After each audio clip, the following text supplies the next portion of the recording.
अंदर ही चलो मेरे साथ, अब हम यहाँ एक पल और नहीं रुकेंगे। नहीं चंद्र, हम कहीं नहीं जा सकते। क्यों नंदिनी?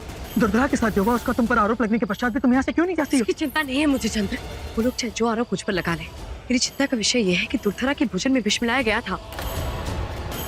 इसका अर्थ यह है कि कोई दुर्धरा को मारना चाहता है, परंतु कौन? दुर्धरा और मगध का भविष्य संकट में है।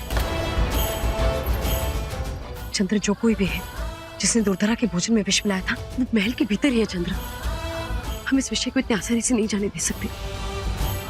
इस समय दुर्धरा और मगध दोनों को तुम्हारी आवश्यकता है। अब सोचना ये है कि वो कौन हो सकता है जिसने ऐसा किया है। मुझे लगता है कि महल में कोई है जो राज परिवार को हानि पहुंचाना चाहता है।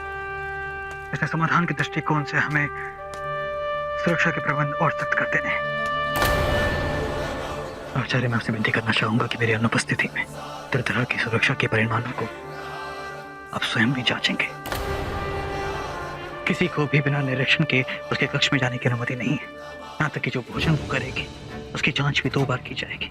यदि हमें पता लगाना है कि वो कौन है जो हमें हानि पहुंचाना चाहता है, तो ये कदम अनिवार्य है।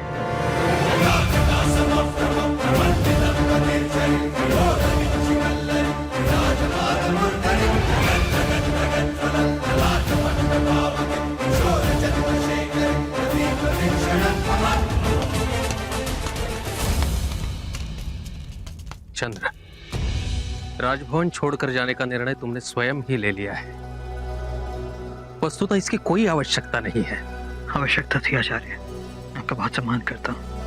तो ये नियम तो आपने ही बनाया था, मैं तो केवल आपके नियम का अनुसरण कर रहा हूँ।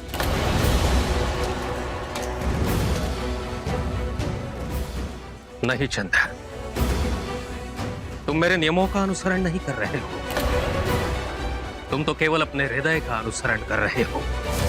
वो हृदय जिसकी धड़कन का स्वर सुनना भी तुम्हारे लिए वर्जित था।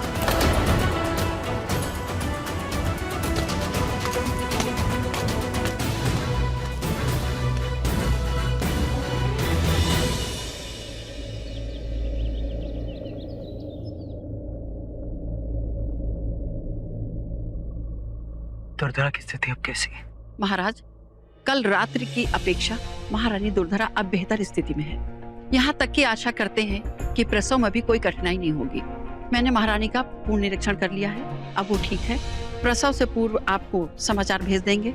हमें लगता है कि माता और शिशु दोनों ही स्वस्थ हैं, इसलिए आप चिंता ना कीजिए, निश्चिंत रहिए महाराज। फिर मैं आपसे विनती करना चाहूंगा,